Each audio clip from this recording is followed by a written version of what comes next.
Assalamualaikum grade 8. Faiza Nadeem here with your English lessons. I hope all of you are fine. I hope all of you are healthy. I hope all of you are studying. ठीक है? Hopefully पढ़ रहे हो. I again ask the same question every day in my every lecture. पढ़ना शुरू कर दो ना बेटा. अच्छा सा ध्यान दो पढ़ाई पर. क्या कर रहे हैं हम आज? ये मैं आपको बताऊंगी within a minute. So let's start today's lecture and let's see what we are going to do today. G, what is the board telling you?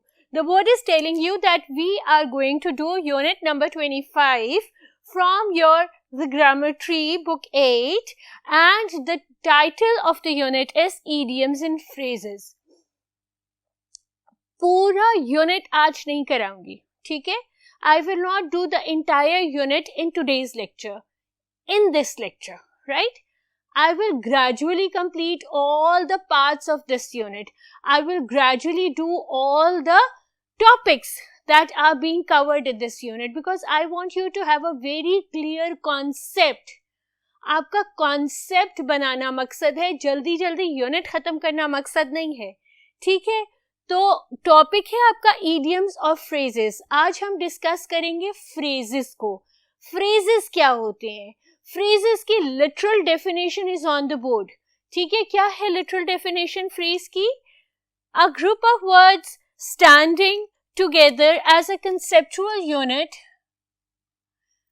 typically forming a component of a clause. ठीक है, एक group of words, ठीक है, number of words जो साथ साथ हैं, ठीक है, और जो एक कॉन्सेप्ट बना रहे हैं और किसी भी सेंटेंस का पार्ट बन रहे हैं, वो होते हैं फ्रेजेस.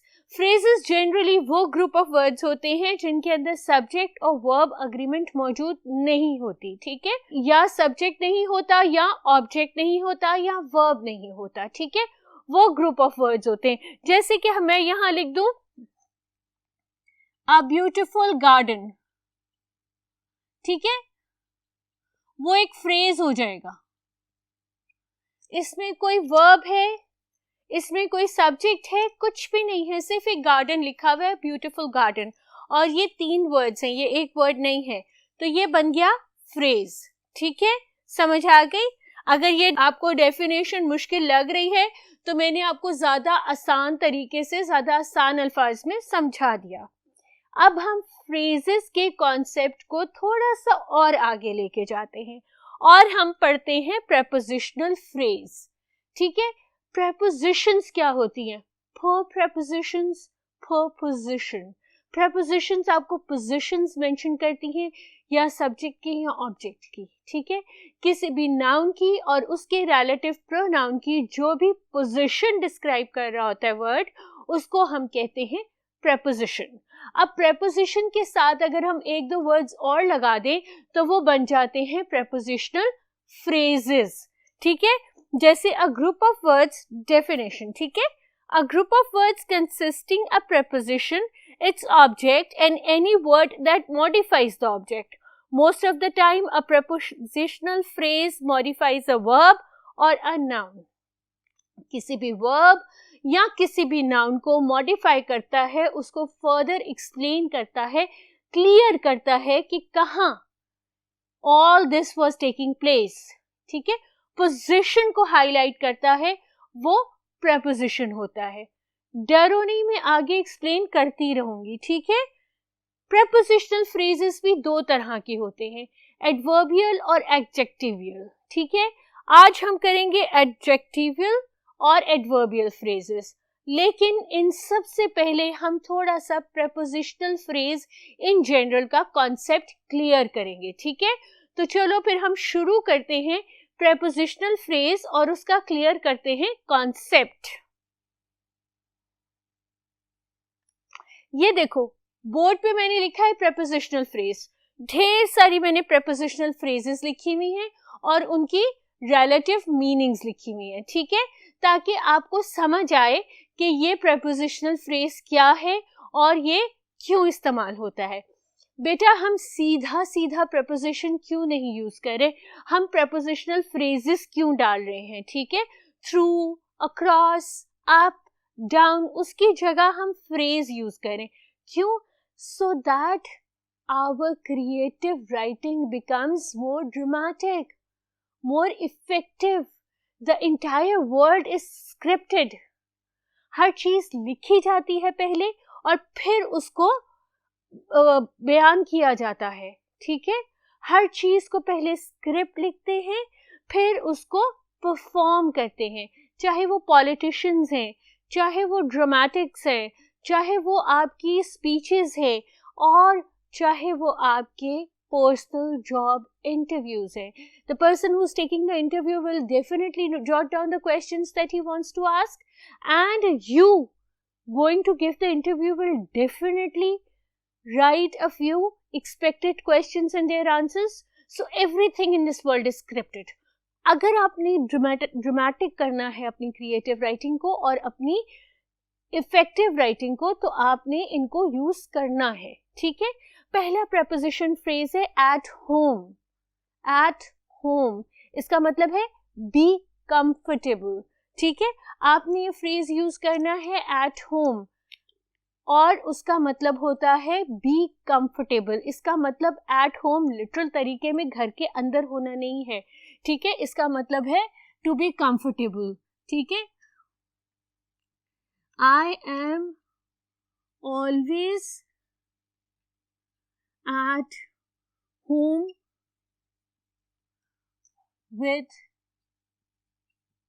strangers, यानी कि मैं strangers के साथ भी comfortable रहता हूं, ठीक है. आपको समझ आ रही है phrases का usage? On account of, कितनी दफा आप सुनते हैं कि the school will remain closed on account of? कितनी दफा आप सुनते हैं? बहुत दफा सुनते हैं ना. Due to, the school will remain closed for 2 days on account of Eid. कितना जालिम स्कूल है, सिर्फ 2 छुट्टियां दे रहा है ईद पे, है. समझ आए? On account of. कई दफा आप सुनते हो रात को, एक्सपेक्ट करते हो ऑन अकाउंट ऑफ दिस और ऑन अकाउंट ऑफ दैट आपकी छुट्टी हो जाएगी, ये मतलब होता है उसका, ठीक है. Next time I expect you to use these phrases in your creative writing in order to make it more dramatic, more effective, ठीक है. Third is for the sake of. He has worked really hard to earn more for the sake of his family, ठीक है. For the sake of his family, उनकी खातिर, उनके लिए, at the mercy of. After the drought, all the farmers were at the mercy of the landlord, ठीक है. Drought के बाद, ड्रॉट क्या होता है? Long time without rainfall. उसके बाद जितने भी फार्मर्स थे वो लैंडलॉर्ड की मर्सी पे थे, उसके कंप्लीट इन पावर में थे. He was completely empowered upon them, ठीक है. In common with. He has nothing in common with his brother. दोनों भाइयों की कोई भी आदत मुश्तरक नहीं है, ठीक है. On the brink of, after losing all his investment, he is at the brink of bankruptcy.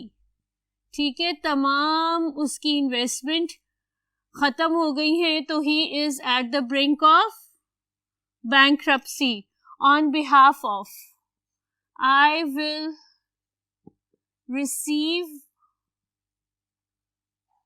the award on behalf of, on someone's account, on behalf of Sarah, as she could not come because she was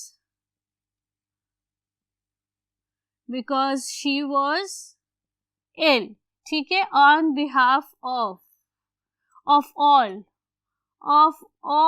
the people, यानी everyone, of all the people in the world, I least expected you to stab me on my back. ठीक है, तमाम लोग जो दुनिया में मौजूद हैं, you were the person I least expected to stab me on my back. ठीक है, stab me on your back means धोखा देना.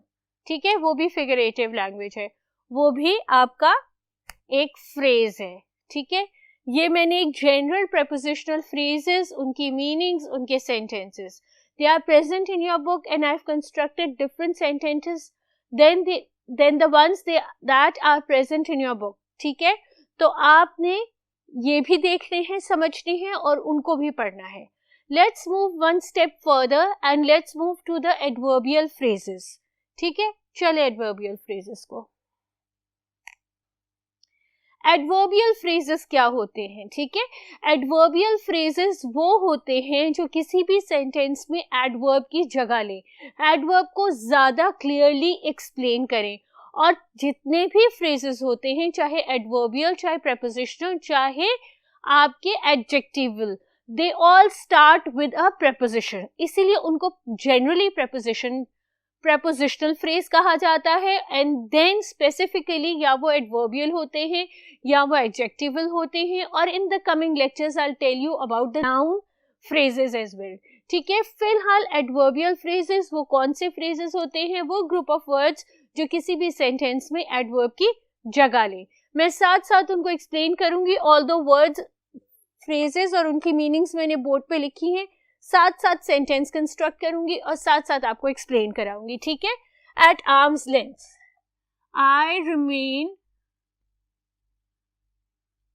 Eight an arm's length from the flatterers. Flatterers कौन होते हैं? जो आपकी झूठी तारीफ करें. ठीक है, मसालेबाजी करें आपके साथ. At the 11th hour, we had to cancel the picnic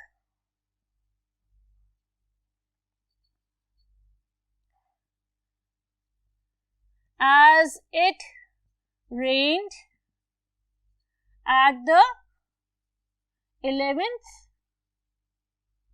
hour. ठीक है, because it rained at the 11th hour.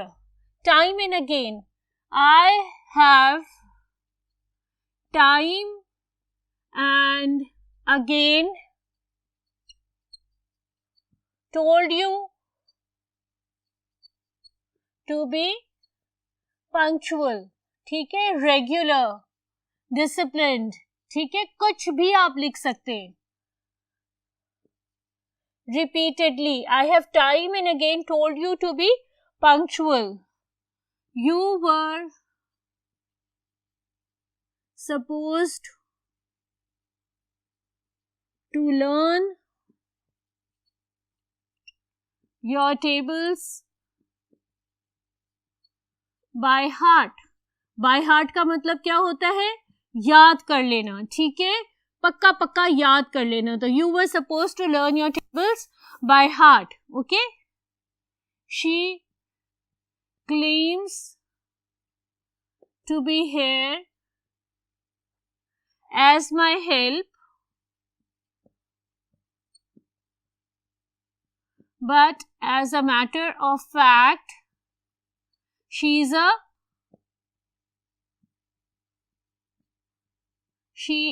a burden. ठीक है, वो यहाँ कह तो रही है कि मेरी मदद के लिए आई है, but as a matter of fact वो मेरे पर burden है. At a stretch, in one continuous period, I can do at least 50 push-ups at a stretch. एक ही टाइम पर मैं कम से कम 50 पुशअप्स कर सकता हूं. मैं नहीं कर सकती, आप लोग कर सकते होंगे, ठीक है.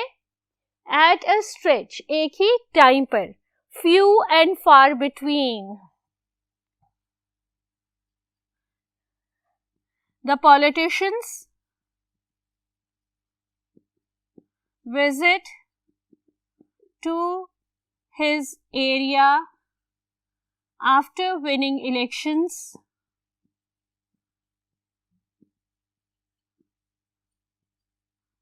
are few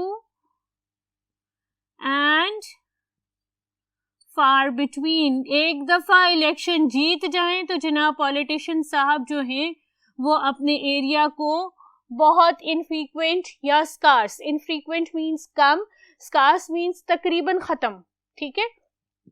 तो वो अपने एरिया को few and far between visits करते हैं. Through and through, he is a gentleman.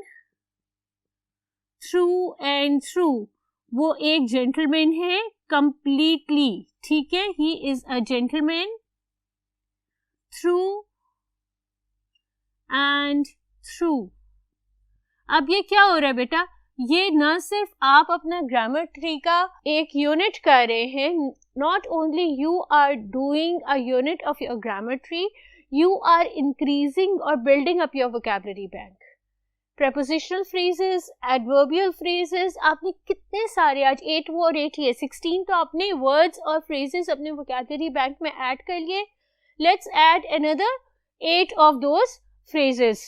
Let's move on to the adjectival phrases. Adjectival phrases. As in adverbial phrases, they start with A, the preposition, and B, they take place of a adjective in a sentence. वो किसी भी sentence में adjective की जगह लेते हैं. जैसे all and sundry, ठीक है. All and sundry were invited to the party. All and sundry यानी everyone were invited to the party. That means everyone was invited, ठीक है. Safe and sound. The astronaut reached Earth safe and sound after the journey, ठीक है. Astronaut जो है वो जमीन को पूरा सेफ एंड साउंड रीच किया अपनी जर्नी के बाद. नल एंड वॉइड, ठीक है. The court declared his business deal null and void. उसकी बिजनेस डील कोर्ट में चैलेंज हुई और कोर्ट ने उसको null and void डिक्लेयर कर दिया, invalid और no legal effect. In black and white, I want my contract in black and white. मुझे राइटिंग और प्रिंट दोनों में अपना कॉन्ट्रैक्ट चाहिए, इन राइटिंग और प्रिंट. ठीक है. Through thick and thin, under all circumstances, my friends supported me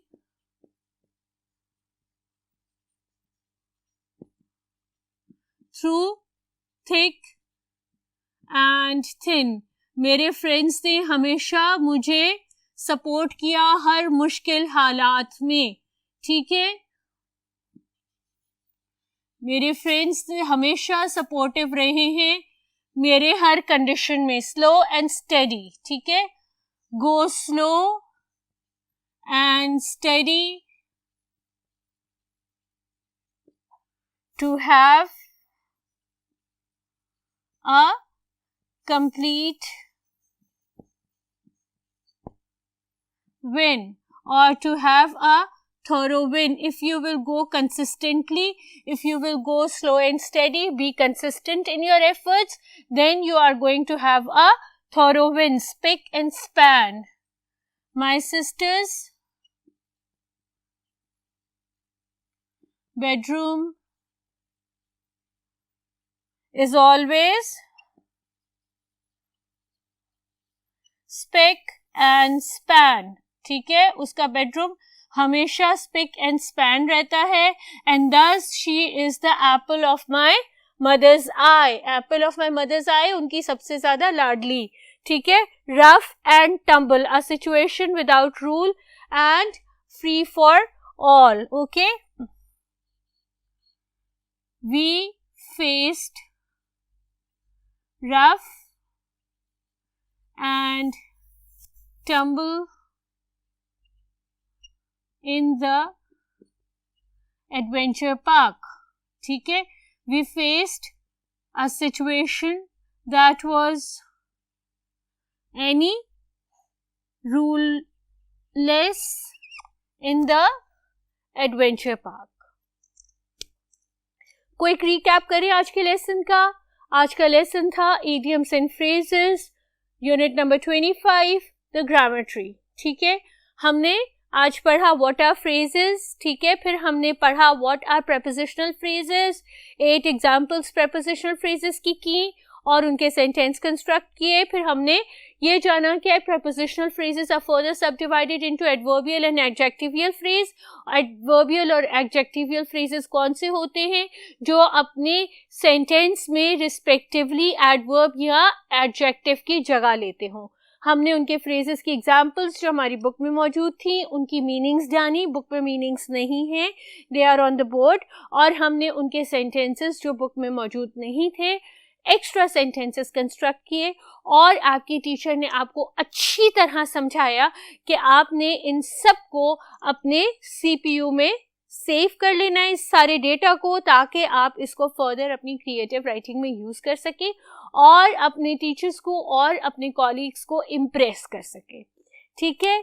We'll meet again in the next lecture that is going to be the sequel of this one soon. By that time, Allah Hafiz.